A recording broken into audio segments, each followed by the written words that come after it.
Olá, pessoal. Boa noite.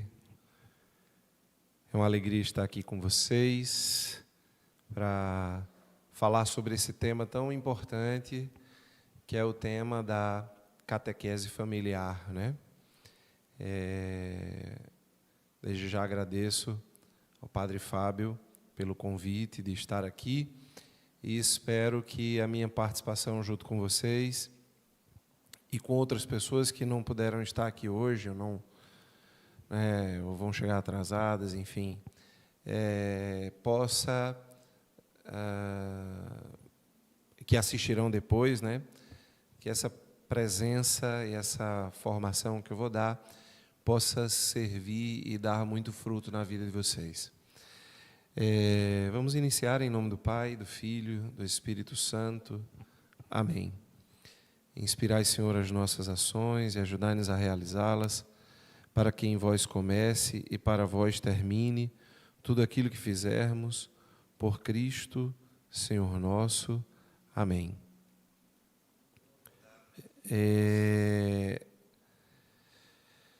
Bom, sejam bem-vindos. Não pretendo ser longo para não ficar cansativa a fala, embora a gente tenha muita coisa para falar sobre esse tema, né, da catequese familiar, mas eu não pretendo ser tão cansativo para vocês. Espero que vocês tomem nota e enfim, a gente possa ter uma boa conversa na noite de hoje. Bom, quando a gente pensa em catequese, né, a primeira coisa que a gente precisa, que aparece na nossa cabeça, né, é a transmissão da fé, né? Então, a transmissão da fé é mais ou menos aquilo que é o centro da função catequética, né? Transmitir a fé de geração em geração. Muito bem, só que o que acontece? Nos últimos tempos, o que a gente tem visto, tá, é que a catequese ela tem perdido sua força de ação. Eu não sei se vocês que trabalham diretamente com esse fenômeno, tá, também têm essa impressão, né? Mas tem um sujeito, um americano, que é baseado nos estudos dele, que eu preparei essa nossa formação, que se chama Jared Stott, tá? Ele é um doutor, né, em estudos católicos, né, nos Estados Unidos, e foi diretor de catequese, de centros católicos, enfim. Então, um sujeito, né, muito competente, e escreveu muito sobre isso, né, sobre esse tema. E ele diz o seguinte: olha, qualquer pessoa envolvida com a educação religiosa pode afirmar que nós passamos por um período de crise, né? Ele diz assim: os nossos programas de catequese não produzem católicos ou discípulos permanentes. Então, ele percebe, né, no mundo essa crise. E, claramente, né, essa crise tem uma razão, né? E ele diz que ele sabe o ingrediente, né, que está faltando para que a catequese volte a ter o efeito que ela tinha no passado, né? E ele diz que o ingrediente ausente é o papel dos pais. O papel dos pais. E esse é um tema controverso, né? Quando eu estava preparando essa formação, essa conversa, né, nessa noite com vocês, o que a gente percebeu ao pesquisar isso, né? que havia um conflito entre as pessoas que defendiam o papel dos pais na formação da fé dos filhos e o papel da catequese formal da paróquia, né, na formação da fé dos filhos. Então, como todo tema é controverso, né, em algum momento a gente tem que pensar por um lado. Não tem como a gente fugir desse discernimento, né? Bom, existe um estudo, e eu queria começar com vocês na noite de hoje, compartilhando sobre esse estudo, tá? Existe um estudo que foi feito por uma instituição católica chamada Sword of the Spirit. É uma instituição católica norte-americana chamada Espada do Espírito, né? Traduzindo. E eles fizeram essa pesquisa em todo o mundo, tá? Então, essa não é uma pesquisa só na América, ela não é uma pesquisa só na América do Norte ou só na América do Sul. Não, eles fizeram essa pesquisa em todos os continentes, em muitos países, né? E nessa pesquisa eles observaram o seguinte, tá? Eles observaram que a influência dos pais, prestem bem atenção nisso aqui, que isso aqui é muito importante para a gente entender como a gente resolve cientificamente, ou resolve a partir de uma pesquisa robusta, esse dilema, né? Vocês estão me ouvindo? Porque saiu a transmissão. Agora, voltou. Muito bem. Então, vejam, agora voltou, né?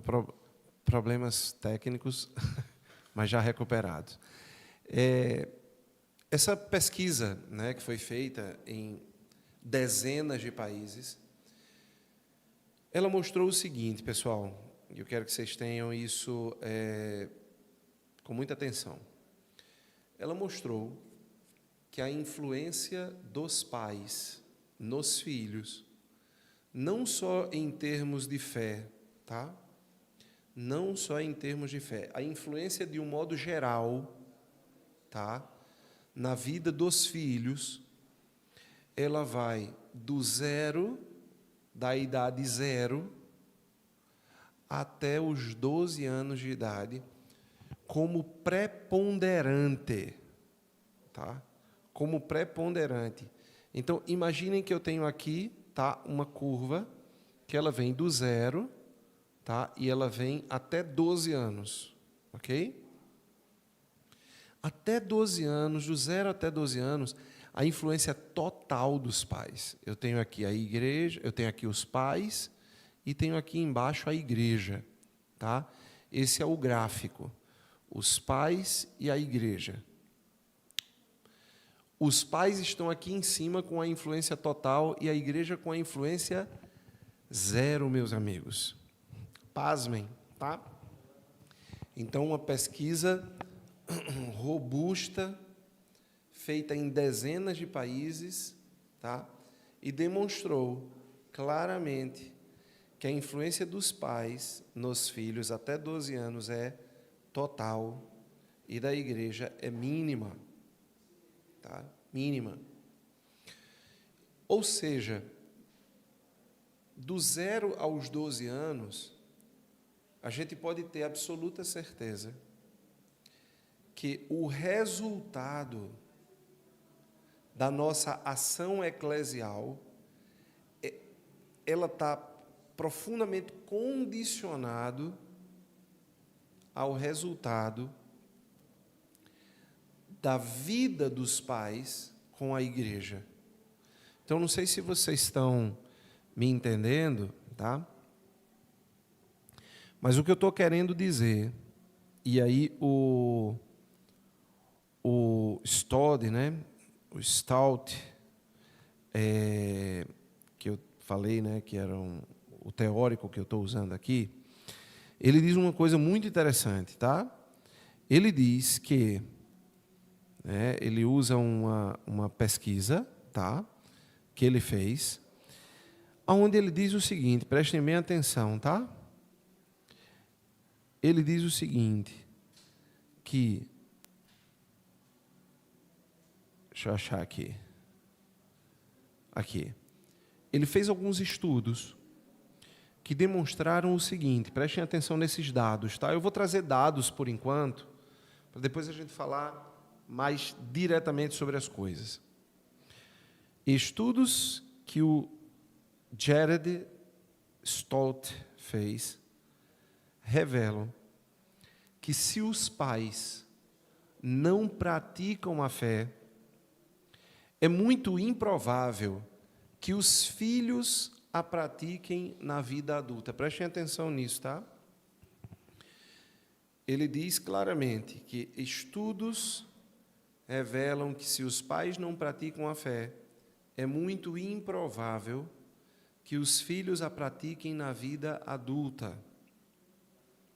E se os pais a praticam a fé, é mais provável que os filhos frequentem a igreja no futuro. Então, veja, esses estudos, né, do Stott, né, ele está em profunda congruência com a análise do Instituto Espada do Espírito, né, nessa pesquisa internacional que eles fizeram sobre a influência dos pais no processo de formação da fé dos filhos. Tá? Então, por favor, tenham esses dados aí na cabeça de vocês, para vocês entenderem, não é, tudo que eu tenho que conversar com vocês na noite de hoje sobre formação catequética familiar. Tá? Então, vamos lá. Quando os filhos atingem a idade de 12 anos, quando os filhos atingem a idade de 12 anos, começa uma decaída da influência paterna. Então, vocês lembram, né? Tentem visualizar aí, tá? Então, tem um gráfico que vem aqui em cima a influência dos pais, aqui embaixo a influência da igreja. Os pais vão influenciando os filhos diretamente e com muito poder, com muita força, até os 12 anos de idade.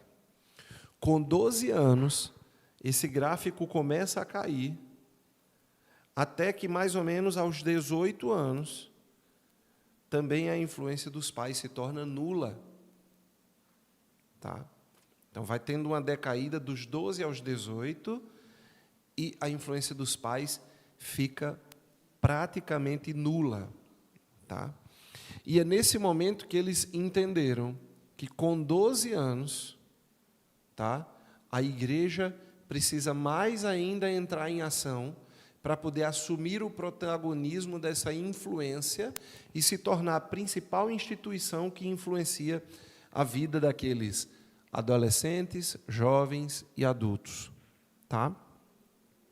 Então, eu queria que vocês prestassem bem atenção nisso. Tá?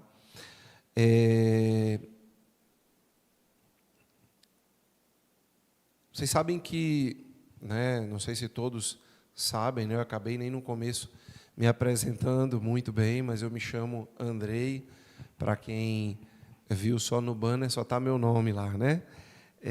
Eu me chamo Andrei, sou fundador da comunidade Fraterno Amor, esposo de Eliara, pai de 3 filhos, né? Pai de 3 filhos, e também sou doutor em psicologia, né? Fiz o meu doutorado em psicologia aqui na UFPB e, de lá para cá, venho exercendo tudo isso, né? Todo esse ministério de formação. E por que eu toquei nesse assunto, né? Para que a gente entendesse uma coisa muito importante, né? Por ser doutor, então eu tenho, naturalmente, eu sou professor, né? Eu tenho essa função social, por assim dizer, né, da docência. Tive que fazer toda uma preparação para lecionar, etc. e tal. Bom, do mesmo jeito que acontece na catequese, tá? Do mesmo jeito que acontece na catequese, acontece nas escolas. Não é muito diferente, tá? Os pais têm um papel de formação profundo, tá? E são eles as principais influências dos filhos. E agora a gente vai entrar numa razão pela qual isso acontece. Agora, do ponto de vista do desenvolvimento humano, tá? Por que os pais, eles dominam a influência dos filhos, digamos ali, na primeira vida dos filhos, né, do 0 aos 12 anos? Porque os pais são aquelas pessoas que convivem no cotidiano, que fazem o roteiro, a rotina da vida dos filhos, tá? Que fazem a rotina dos filhos acontecerem. Estão presentes, né? Né? Diretamente na vida dos filhos. E é natural que toda a formação de alguém passe por uma ideia que a gente precisa desenvolver, chamada graça, ou que a gente pode também chamar de presença, tá? Que a gente pode chamar de presença. A presença, não é? Porque graça, porque a gente pode chamar a graça de presença. A gente pode chamar a graça de presença porque, vejam bem, se não é assim que acontece na vida cotidiana da gente, né? Quando alguém chega na nossa casa, né, a gente diz: eita, deu o ar da graça. Não é assim que a gente fala? Deu o ar da graça, né? Ou a gente diz, né, para uma pessoa, né, antigamente se tinha isso, né, diz assim: qual é a sua graça, né? Qual é a sua graça? Né, para perguntar o nome da pessoa. Então, a graça é materialmente, então a graça, pensando na graça do ponto de vista imaterial, a graça divina, que a sua graça venha sobre mim, né? Nossa Senhora das Graças, né?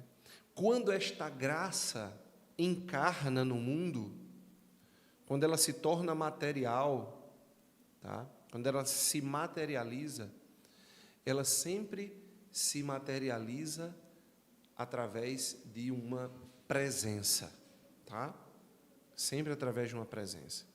Então, vejam bem, a presença, meus amigos, a presença é a chave de leitura para a gente entender a necessidade da catequese familiar, tá?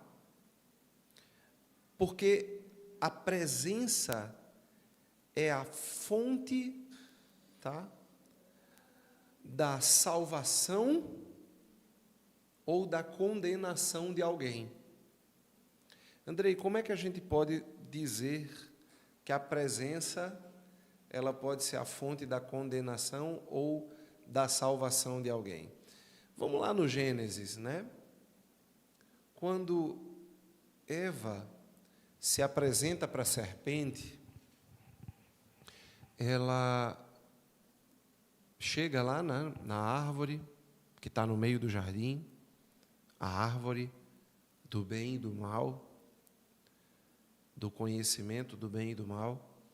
E a serpente olha para ela e diz assim: é verdade que você não pode comer de nenhuma árvore do fruto de nenhuma árvore desse jardim?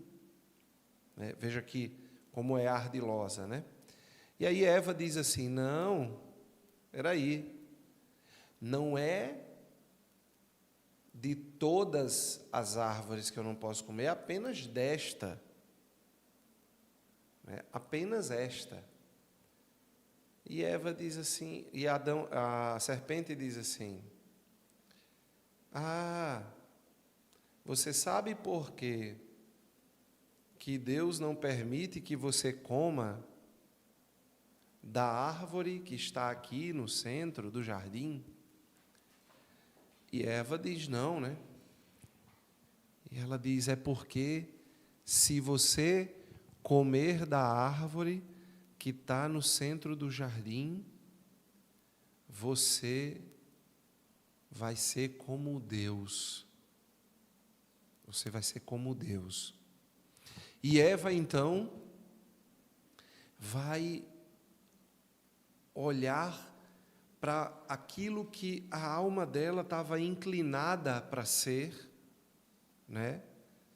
No catecismo da Igreja Católica, logo na primeira sessão, tá? Logo na primeira sessão, no catecismo da Igreja, o catecismo diz assim: o homem é um ser capaz de Deus. O que é um ser capaz de Deus, né? O que é ser capaz de Deus? Ser capaz de Deus é ser capaz de ser como Deus. Vocês sabiam disso, irmãos? Vocês sabiam que Deus quer que vocês sejam Deus? Pois é isso que o catecismo da Igreja Católica está dizendo ali no início. Que Deus tem um projeto de te divinizar, de te tornar Deus, de fazer de você divino, tá? Isso é uma beleza, né? E São João da Cruz diz assim: o desejo de Deus é que você seja como Ele, um outro Deus. Só que Deus é Deus por natureza, tá? E nós, por natureza, somos humanos. E esse é o grande presente que o Pai nos deu, de sermos chamados filhos de Deus.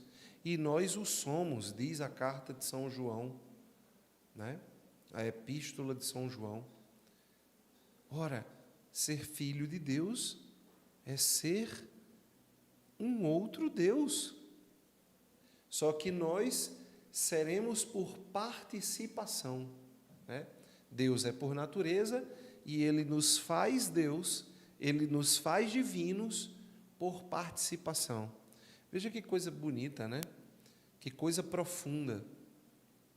Deus nos quer fazer deuses por participação. Muito bem.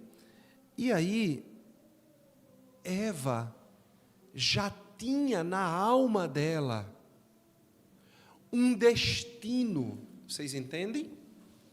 Eva tinha na alma dela um destino. Eva iria ser como Deus. Ela tinha nela, por participação, tá? Por desejo divino, ela já tinha a capacidade de Deus. Ou seja, Eva já era capaz de Deus. Eva já tinha a capacidade de ser como Deus, por participação na divindade dele. Ora, a serpente não ofereceu a Eva nada mais do que aquilo que Eva já podia. Só que o que ela faz? Ela desvia o modo pelo qual Eva se divinizaria. Vocês entendem? O modo pelo qual Eva se divinizaria. Colocou Eva para se divinizar, desobedecendo ao seu amado Deus. E, naturalmente, por desobediência, Eva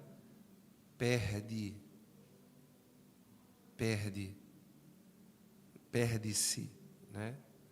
Entra num caminho de morte, né? É expulsa do paraíso, tá? Mas você vê, né, que desde o princípio a briga, tá? A briga é pela divinização, pela unidade mais plena do homem a Deus, do ser humano a Deus, tá? E qual foi a presença que estava lá, né? Qual foi a presença que estava lá no Éden e que conduz Eva à condenação, né? Ou seja, que faz com que Eva perca a graça, entre numa vida desgraçada, né? Foi a presença da serpente, né? E a presença da serpente, né? A presença da serpente conduz Eva à perdição, e depois a presença de Eva perdida, corrompida, conduz Adão, né? Conduz Adão também à perdição, né? Tudo começa com uma presença, meus amigos. Então vejam, se vocês tiverem, eu quero até pedir, estou olhando aqui, vez por outra eu olho para baixo aqui, que é para ver o que é que vocês estão escrevendo no chat, tá? Se alguém tiver alguma dúvida, né, por favor, pode colocar no chat aqui da nossa live, tá bom? Que eu irei tentar responder com muita alegria, tá? Mas coloca aí um legal, tá? Se você está entendendo até agora tudo o que eu estou falando, tá? Então, o que eu estou falando? Eu estou falando, gente, que toda a formação humana, toda a formação da pessoa humana, ela acontece diante de uma presença, tá? Eu, há muitos anos, né? Há muitos anos, eu conversava esse final de semana com o padre Fábio, né? Galdino, e a gente conversava, e eu dizia e ele falava assim, né? Eu completei 42 anos, André, esses dias, né? Tô chegando na sua idade, né? Porque eu vou fazer 43 mês que vem, né? Dia 20 de junho, né? Doutor Herbert, que alegria, meu caro, vê-lo aqui, tá? Seja bem-vindo. Então vejam, né? Vejam,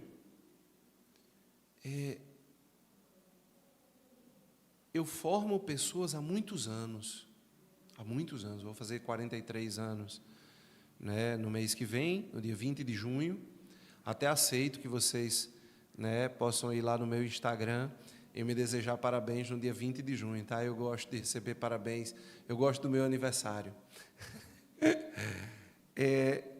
Eu formo pessoas há muitos anos, né?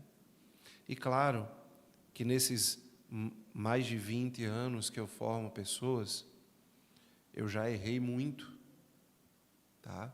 E fui corrigindo a rota, até que eu comecei a entender que a verdadeira formação, tá?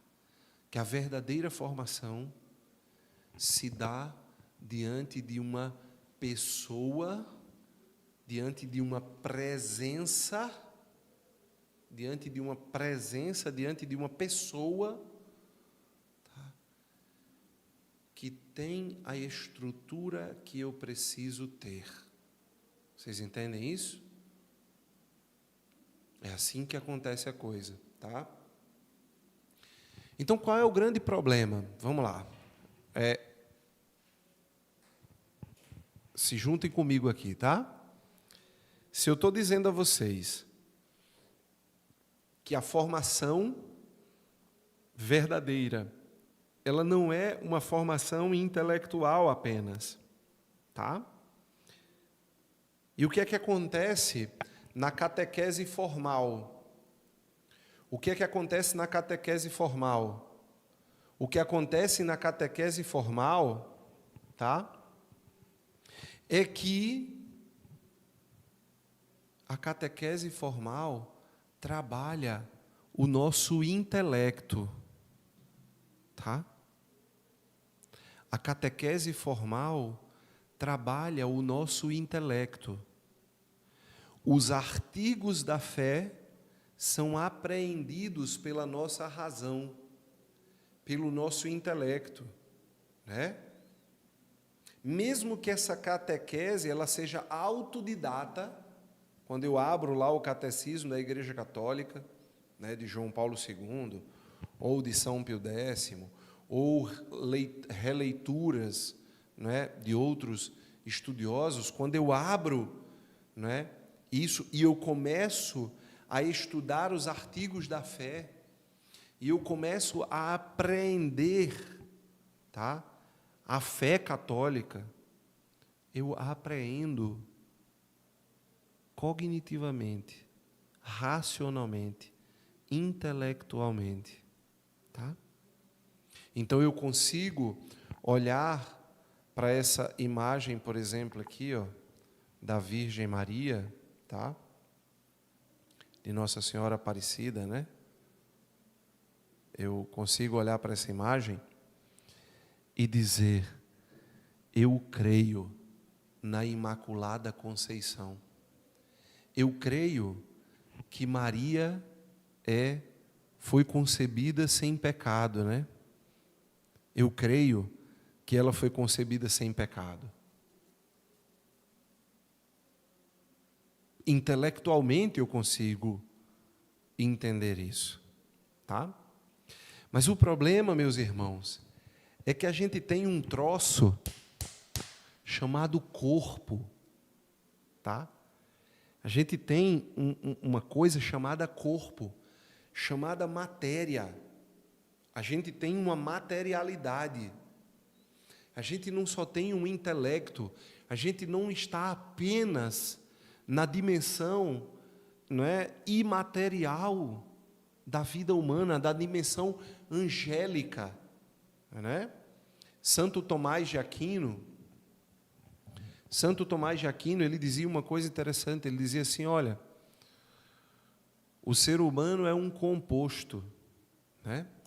Um composto de uma parte animal e uma parte angélica.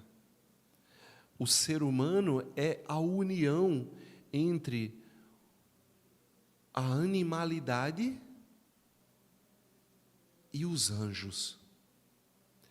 Na sua dimensão animal, o homem, tá? O ser humano, ele possui os sentidos, a sensibilidade, né? Ele possui a cognição, né? Com suas pulsões, seus instintos, né? Tá? Seus desejos, suas necessidades fisiológicas. E na dimensão superior, na dimensão dos anjos, tá? O ser humano vai ter a inteligência, a vontade, que são faculdades superiores da alma, né? Então, se a gente juntar né, a vida animal com a vida angélica, a gente faz o homem, né? E é exatamente por isso que ninguém consegue formar uma pessoa apenas pela razão, apenas pelo intelecto, apenas pelo conceito, apenas pela transmissão racional em códigos da fé. Você entende? Porque a pessoa compreende racionalmente, mas ela vai fazer adesão a modelos de vida. Essa é a grande coisa. E é exatamente por isso, e eu quero que vocês prestem bem atenção nisso, veja se não é assim. Veja se não é assim, tá? Eu sei, meus amigos, sabe por quê? Porque eu atendo muita gente, tá?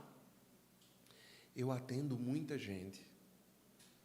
Eu tenho 14 anos de clínica psicológica, tá? De atendimento clínico. 6, 7, 8, 9 pessoas por dia, tá? E eu sei, e muitos católicos vêm a mim porque sabem que eu sou católico, né? Eu até brinco na minha comunidade, eu falo assim, olha, eu não sou de esquerda, nem sou de direita, eu não sou liberal, nem conservador, nem progressista, eu sou católico. Católico, tá?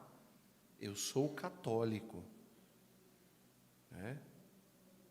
Eu me guio, meus amigos, apesar de ser alguém que gosta de estudar, né? Eu fiz a minha graduação em psicologia, fiz o mestrado, fiz o doutorado, né? Continuo estudando até hoje, né? E apesar de gostar de estudar, deixa eu lhes dizer, em quem eu confio cegamente, eu confio cegamente nos homens e mulheres que passaram por esta terra e foram bem-sucedidos na sua jornada, porque chegaram até o céu. Eu confio nos santos. A ciência, eu me balizo, eu me baseio, eu olho para ela, tá? Eu olho para ela como cientista também que sou. Eu olho para ela, mas eu entendo que ela tem muitas limitações. Vocês hão de concordar comigo, né? Se você hoje, se você come ovos, né? Come ovos, aí tem gente que vai dizer que ovo faz mal, aí tem gente que vai dizer que ovo faz muito bem. Aí se você toma café, tem gente que diz que o café faz mal, tem gente que diz que o café é bom. Por que que isso acontece? Isso acontece porque, né? E eu não estou falando da tua vizinha que diz que café faz mal. Eu estou falando de pessoas que estão estudando, pessoas com o mesmo nível de estudo, de respaldo acadêmico, estão falando coisas contraditórias, né? Estão falando coisas contraditórias, tá? Então, a psicologia mesmo, a psicologia é um campo minado, meus amigos. Eu falo como psicólogo, tá? Não tenho nenhum problema de dizer isso. A psicologia é um campo minado, tá? É uma ciência profundamente contraditória. As pessoas estão olhando o ser humano a partir de dezenas de óticas diferentes, entendeu? Então, um vai para a psicologia positiva, outro vai para a psicologia mais punitiva, outro vai para a pedagogia de não sei o que lá, psicopedagogia de não sei o que lá, outro entende que é para liberar os apetites e desejos a fim de equilibrar a psique, outros, e por aí vai, né? Respostas completamente antagônicas, diferentes, para uma mesma situação. Esse é o status da nossa ciência moderna. Tá? Eu tenho autoridade para falar isso, tá? Porque eu sou um cientista. Tá? Eu fiz uma dissertação de mestrado, eu fiz uma tese de doutorado. Tá?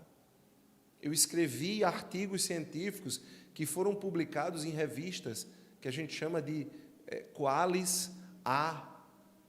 O que é você ter um artigo publicado num Qualis A? Qualis A significa dizer que aquela revista ela a melhor, ela está na melhor avaliação de revista que existe.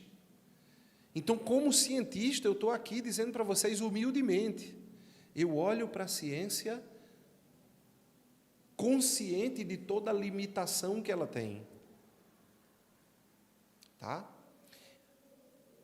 E confio cegamente, plenamente, profundamente na Igreja Católica, nos santos da Igreja Católica, que são os homens e mulheres que deram certo. Prestem atenção, esses são os homens e mulheres que deram certo nessa vida. Não são aqueles sujeitos de internet que estão ganhando aí rios de dinheiro, tá? Não são essas pessoas que são as bem-sucedidas, tá? As bem-sucedidas, as que deram certo nessa vida, são aquelas que chegaram na morte e, ao cruzar a morte, foram para salvação eterna, para felicidade plena, e não para o desastre, para a condenação, para a desestrutura total da vida. Entendem? Então, é nessas presenças que a gente confia cegamente, os santos doutores da Igreja. Né? Os santos doutores da Igreja. Santa Teresa d'Ávila, Santa Teresinha do Menino Jesus, Santo Afonso Maria de Ligório, né? E tantos outros, né? Eles trazem consigo a verdade que não é relativa. Isso é muito interessante, né? Porque se um santo contradiz a doutrina católica, ele não é santo. E todos eles caminham em profunda unidade. Os homens mais sábios que passaram nessa terra. Eu estou falando, por exemplo, tá? Estou falando, por exemplo, de um Santo Tomás de Aquino, tá? Estou falando de um Santo Tomás de Aquino, né? Vocês entendem? Santo Tomás de Aquino foi, se não a mente mais brilhante, uma das mentes mais brilhantes que passou nessa terra. E em profunda unidade com toda a doutrina da Igreja, ao contrário da ciência, que não há unidade, né? Não há unidade. Entendem? Bom, dito isto, eu quero dizer que eu não posso acreditar que eu vou conseguir formar uma criança até a sua adolescência e depois da adolescência, que eu vou conseguir formar uma criança, tá? Apenas ensinando a ela doutrina. O intelecto, ele é importante. É claro que se eu não souber que existe o dogma da Imaculada Conceição, se eu não souber que a Virgem Maria foi concebida sem pecado, não há como eu crer nisto, porque eu não conheço isso. Então, aqui está toda a importância da catequese formal, da catequese da paróquia. Tá? Porque ela traz os códigos católicos para o juízo da criança ou do adolescente, entende?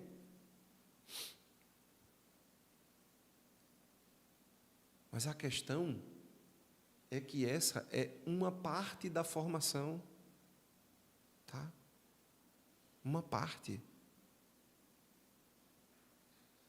que não é irrelevante, mas que, sem dúvida alguma, não é a mais importante. Tá? A mais importante, e eu chego no centro, no cerne do nosso encontro de hoje à noite. Tá? A coisa mais importante é quando essa fé que é ouvida e entra na nossa mente, entra no nosso intelecto, ela se encarna na vida cotidiana. Essa é a parte mais importante. E agora eu volto para uma parte que eu estava falando, né? Que eu estava falando anteriormente, né? Vocês devem ter muita consciência disso, mais do que eu, ou tanto quanto eu, né? Eu estava falando que eu tinha uma experiência clínica vasta e que muitos católicos me procuravam, né? Muitos católicos me procuravam para serem atendidos por mim, por saber que eu era católico. Bem, e o que é que acontece na clínica, o que eu vejo? Eu vejo católicos que tiveram catequese, que tiveram a formação intelectual, que tiveram a formação racional, mas que essa coisa não se encarnou, ela continuou apenas na imaterialidade, ela não se materializou na vida deles. Vejam se não é assim, queridos. Comenta aí no chat, é massa essa participação no chat, né? É muito legal. Comenta aí no chat se não é assim, se você não conhece católicos assim, até arrisco dizer, se não é a maioria dos católicos assim.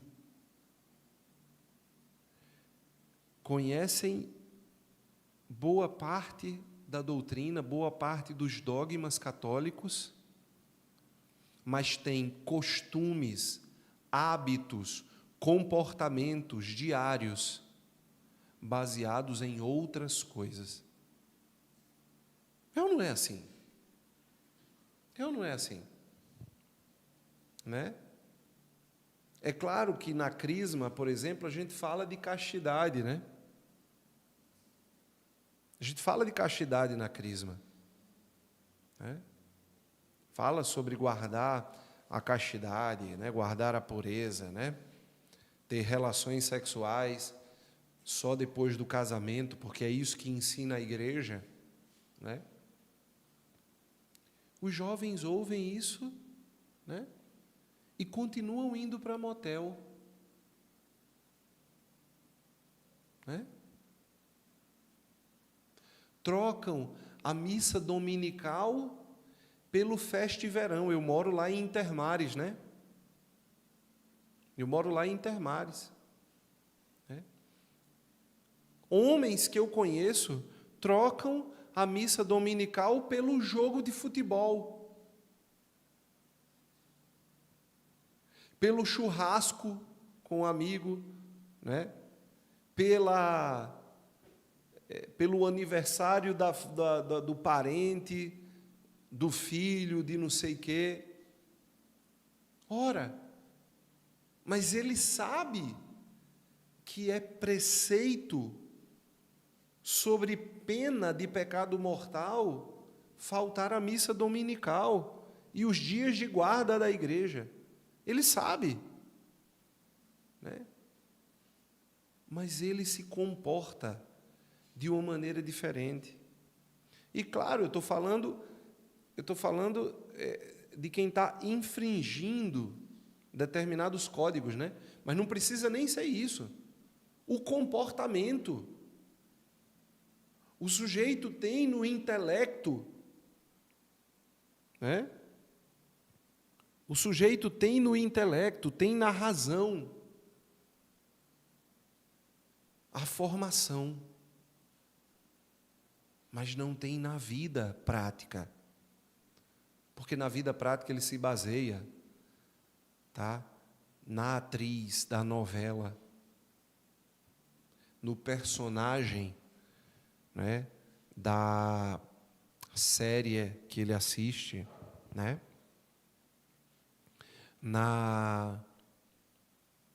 no digital influencer que ele segue, entendeu? Então você lê o evangelho para o sujeito e está lá, né?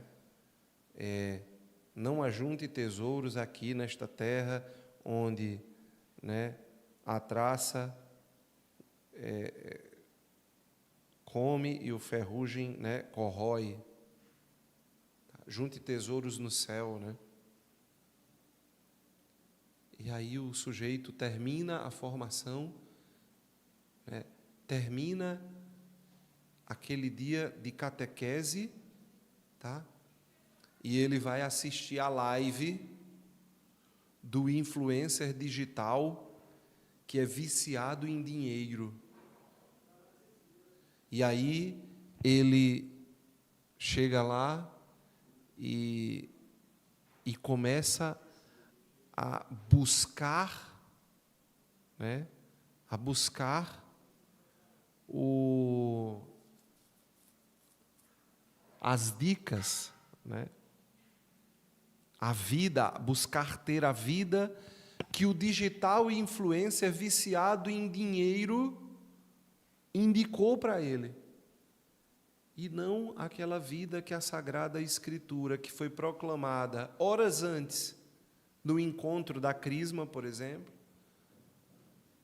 falou para ele. Onde é que está, meus amigos? Né? Onde é que está esse abismo? Né? Onde está esse abismo entre o que a pessoa sabe e o que ela vive? Está na presença ou na ausência da presença. Tá? De quê? De pais verdadeiramente cristãos. Ok? Pais que vivem verdadeiramente a fé. Tá? Pais que vivem verdadeiramente a fé. A Miriam dos Santos colocou aqui, né? Ensinamos as crianças, mas os pais não trazem os filhos para participar da Santa Missa. É isso, Miriam? É exatamente disso, minha filha, que eu estou falando. Tá? Os grupos de catequese cumprem seu papel de transmitir racionalmente, intelectualmente, a fé da Igreja Católica, quando fazem isso bem feito, né? Quando fazem isso bem feito. Cumprem a missão. Tá? Mas as crianças saem dali e elas voltam para um ambiente familiar, para viverem o que aprenderam na catequese. E elas precisam de presenças que façam-nas viver aquilo que elas aprenderam na catequese. Mas aí a gente entra num outro problema, né? Qual é o outro problema? É que como é que eu faço o meu filho viver, tá? Como eu faço o meu filho viver aquilo que eu não domino na minha vida, tá? Vocês, né, escutam, né, que o domingo é o dia do Senhor, não é assim? Domingo vem da palavra dominos, né? Dominus, né? Que é Senhor, né?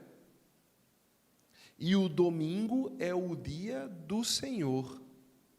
Por que é o dia do Senhor? Né? Porque, claro, foi o dia em que o Senhor dominou, olha, em que Ele se torna o Senhor da morte, porque Ele vence a morte. Tá? Então, veja, o que é? O Senhor é um dominus, né? Dominus, dominador, não é assim? O que é uma pessoa que domina uma coisa? Uma pessoa que domina uma coisa é aquela que consegue, né, de trás para frente, manipular aquela realidade, né? O sujeito que é senhor da sua casa, ele domina todas as coisas da casa. Aí a gente hoje está numa crise da masculinidade, né? Está numa crise da masculinidade, tá? Infelizmente. Quem nunca escutou a minha história, não é? Eu vou até pedir, se tiver alguém da minha comunidade, da Fraterno Amor aqui, que coloque aqui no chat, né, o link na Lumini TV, né? Na Lumini TV. Coloca lá o meu testemunho para você escutar, né? Muito bem. Vejam, a gente está numa crise de homem, né? E eu fui criado pelo meu avô, né? O meu avô me criou, tá? O meu avô me criou. E porque eu cresci sem pai, né? Sem pai biológico. Então, o meu avô me criou, né? E o meu avô, meus amigos, o meu avô era mestre de obras, tá? Meu avô era mestre de obras, tá? Então, o meu avô dominava a casa. O meu avô era senhor da minha casa, era senhor da casa que eu vivia. Tudo que era preciso, o meu avô sabia fazer, tá? E eu cresci naquele ambiente de um homem que dominava tudo, né? Tá? Eu cresci num ambiente, né, de um homem que dominava a casa. Então, hoje é muito natural para mim, né? Eu pinto meu apartamento, eu manipulo toda a parte elétrica da minha casa, né? Eu sei ler uma planta baixa de elétrica, né? De engenharia elétrica, eu sei ler, né? Então, assim, eu aprendi a dominar muita coisa e estou em busca de dominar as outras que eu não domino, entende? Quando você se torna senhor, dominador, no sentido, não no sentido autoritário que deram ao termo dominador, tá? Dominador como explorador, não é isso. Eu não estou falando do dominador como explorador. Eu estou falando do dominador como senhor, que sabe todas as coisas, que socorre todas as coisas, que domina o ambiente. Né? Tá? Quando a gente pensa, por exemplo, no bullying, né? Que é um tema hoje bem tocado pela psicologia, né? Quando é que o bullying acontece, meus amigos? Quando é que o bullying acontece? O bullying acontece quando não tem a presença de um adulto que domine aquele lugar. Tá? Porque quando tem a presença de um adulto forte que domina aquele lugar, não acontece bullying, entendeu? A não ser que o próprio adulto seja, ao invés de dominador, um dominado, né? E ele mesmo seja o sujeito que faz o bullying.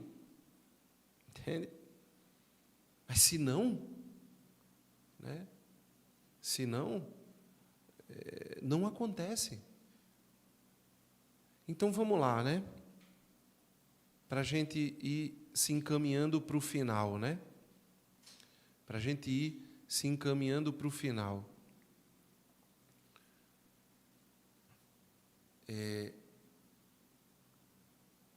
A catequese familiar, ela é fundamental. Ela é fundamento, tá? Porque é aonde a criança, tá? O adolescente, né? Ele vai encarnar no mundo aquilo que entrou pelo seu ouvido e foi para o seu intelecto, para a sua razão. Compreendem? É ali. E aí, claro, né? Vocês estão falando aqui no chat, eu vou ler algumas coisas aqui, tá? Né? Não é só transmitir, mas viver o chamado de Cristo, né? A guerra cultural também é um fator que distancia o catequizando, né? O jovem é seduzido por discurso e engajamento, né? Sim, pois na minha comunidade colocamos os encontros no domingo antes da missa para que as crianças participem da missa, né? Temos formação de manhã à tarde, catequese, né? Aí a Patrícia botou, eu acho que não era para os catequistas e sim para os pais, né? Mas vejam, vamos lá, tá? Eu entendo o coração da Patrícia aqui, tá? Porque é também o meu coração, né? O que a gente precisa? A gente precisa encontrar uma solução dentro da catequese para formar pais. Vocês estão entendendo? Essa é a grande questão. Tá? Então, deixa eu lhes dizer, tá? A catequese familiar, tá? Que eu quero fomentar aqui o pensamento, tá? A catequese familiar, ela precisa começar com a catequese dos pais. Porque, vejam, em tudo que é educação, meus irmãos, tudo que é educação, tá? A gente trabalha com hipótese, tá? Então é por isso que o autor americano, não é, que eu trouxe para vocês, o Jared Stott, né? Ele diz que, né, estudos revelam que se os pais não praticam a fé, é muito improvável, porque a gente trabalha com probabilidade, né, que os filhos a pratiquem na vida adulta. Por que é improvável? Porque possa ser que alguém, né, mesmo não tendo pais que praticaram a fé, por alguma razão, Deus consegue, não é, acessar aquela vida e trazer para a igreja aquela vida na vida adulta. Tá? Mas, trabalhando com probabilidade, é provável que não. Tá? É provável que a pessoa não pratique na vida adulta. Né? Entende? Então, vejam, fazer catequese familiar começa por ter pais catequizados, tá? Catequese de adulto, respondendo a pergunta da Miriam, tá? Catequese de adulto, tá? Catequese de adultos, tá? Porque senão, Miriam, o que a gente vai fazer? A gente vai estar sempre enxugando o leite derramado, tá? A gente vai estar sempre enxugando o leite derramado, né? Ao invés de estarmos pensando em como não derramar o leite, tá? Em como não derramar o leite. Entendem? A gente tem que pensar em como não derramar o leite, né? Vocês estão entendendo? Porque aí, de repente, a gente vai e pega as crianças e a gente começa a não ter resultados, e etc, etc, etc. E como diz o Stott, né? Como diz o Stott, ele diz, olha, tenho trabalhado com catequese por quase 20 anos, tá? Tenho trabalhado com catequese por quase 20 anos. Tá? O Stott, ele é casado com a Anne, e eles têm 6 filhos. Tá? 6 filhos. Tá? Ele coordenou educação religiosa, né, por muitos anos em várias paróquias americanas. E ele está dizendo, olha, eu tenho trabalhado com catequese por quase 20 anos. Qualquer pessoa envolvida com a educação religiosa pode afirmar que passamos por um período de crise. Os nossos programas de catequese não produzem adultos católicos. Olha só, os nossos programas de catequese não produzem adultos católicos ou discípulos permanentes. E sobre Deus não são suficientes para atrair os nossos filhos para uma vida cristã, para o seguimento de Jesus e o anúncio da sua missão no mundo. E aí ele diz, sabemos qual é o ingrediente ausente em nossa formação catequética: o papel dos pais. Às vezes a gente acha, amigos, né, que é só trazer o pai para ele participar daquela aula de catequese do filho, né? Vamos envolver o pai na catequese. Tá bom. É uma ação, tá? É uma ação. Ok. Mas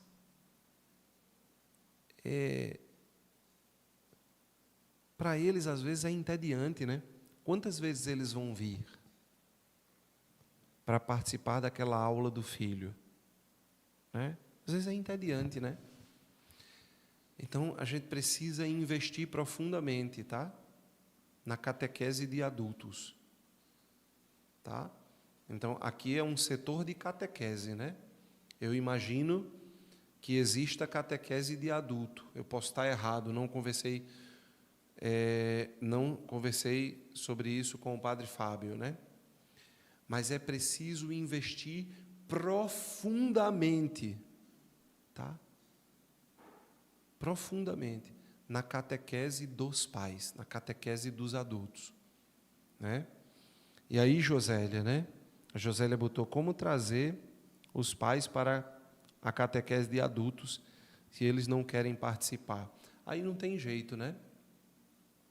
Não tem jeito, porque nem Deus, né, Josélia? Nem Deus fere a liberdade dos seus filhos, né?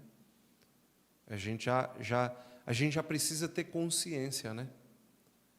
Que os filhos daqueles pais, né? Os filhos daqueles pais que não são catequizados, tá? Você está plantando uma sementinha ali no intelecto dele, né? E você vai ter que rezar, minha filha, tá? Josélia, presta atenção, tá? Preste atenção, Josélia só não, tá? Todas as mais de 90 pessoas que estão participando dessa formação, prestem atenção. Se você é catequista, você precisa rezar e ofertar a Deus sacrifícios teus pela vida dos teus catequizandos cujos pais não possuem uma vida cristã autêntica. Ou seja, cujos pais não são dôminos na vida dos seus filhos, tá? Porque eles vão sair de lá e vão voltar para a casa de pais que vão botá-los para dançar TikTok, que vão dar a eles um tablet e um celular porque estão com preguiça de cuidar deles. Porque nem sabem o que fazer com aquelas crianças. E aí ligam a televisão para não serem incomodados. E aí, aquela hora que a criança tem de encarnar a fé católica na vida, passou. Tá? Então, você tem duas ações no mundo. Você que é catequista de criança, preste atenção. Tá? Eu vou encerrar a nossa formação com isto. Prestem atenção, tá? Prestem atenção.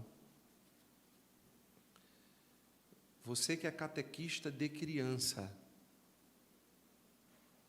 e de adolescente, você tem duas ações no mundo, tá? Você tem duas ações no mundo.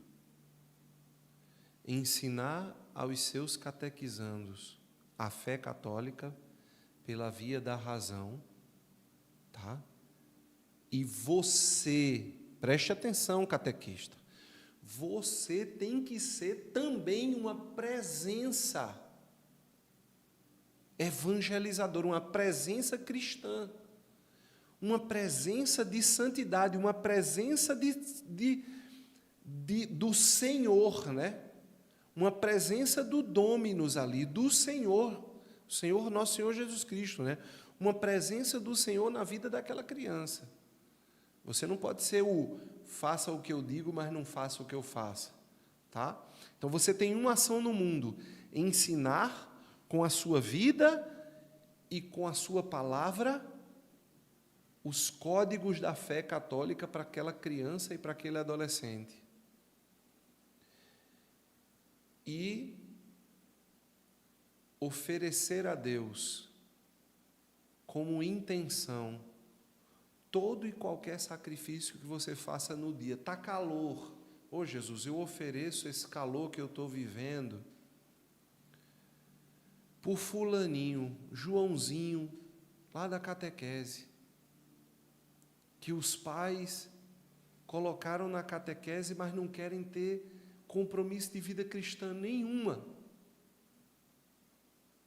Ofereça também pelos pais dele, para que eles entrem numa catequese de adultos, para que eles se formem na vida cristã e possam formar seus filhos no cotidiano.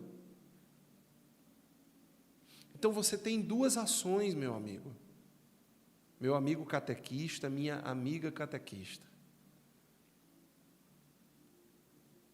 ensinar a doutrina e oferecer intenções para que aquele menino, mesmo não tendo uma família que encarne a vida cristã no cotidiano, possa, de algum modo, ser alcançado pela misericórdia divina e fazer com que, em algum momento da vida, aquilo que foi ensinado se encarne. E nós, como catequistas, de uma maneira geral, como grupo de catequese da Arquidiocese, precisamos trabalhar profunda e seriamente na formação de adultos cristãos. Formação de adultos cristãos. Se o nome catequese de adultos não atrai os pais, dá outro nome, entendeu? Venha aprender inteligência artificial. E aí os pais vão lá, né, para ver o que é que você vai falar de inteligência artificial, e você diz, olha, a inteligência artificial é muito ruim, né? Que foi criada pelo homem. Vamos falar sobre a inteligência divina. E aí você começa a catequizar. Atrai de uma outra forma, tá? Mas é isso. São esses três pontos que a gente precisa trabalhar. O ensino da doutrina na catequese, né? Pela fala e pelo testemunho. Ofertar intenções e orações pela vida das crianças que não têm na sua estrutura familiar senhores, dôminos, presenças divinas que encarnem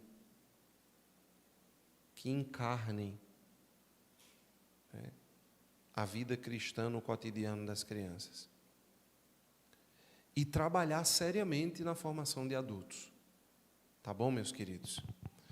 Então, foi uma alegria estar aqui com vocês. É óbvio que a gente teria muita coisa para falar, que a gente poderia falar ainda muita coisa, mas fica para uma outra oportunidade, tá bom? Eu desejo para todos vocês uma santa noite, e para todos que verão esse vídeo depois, né, no site da Arquidiocese, né, que vocês se empenhem, tá? Se empenhem, porque o céu, né, é o céu que está em jogo, né? E não a terra, tá? É o céu que está em jogo. Deus abençoe vocês, um forte abraço. Estivemos unidos e reunidos em nome do Pai, do Filho e do Espírito Santo. Amém. Boa noite.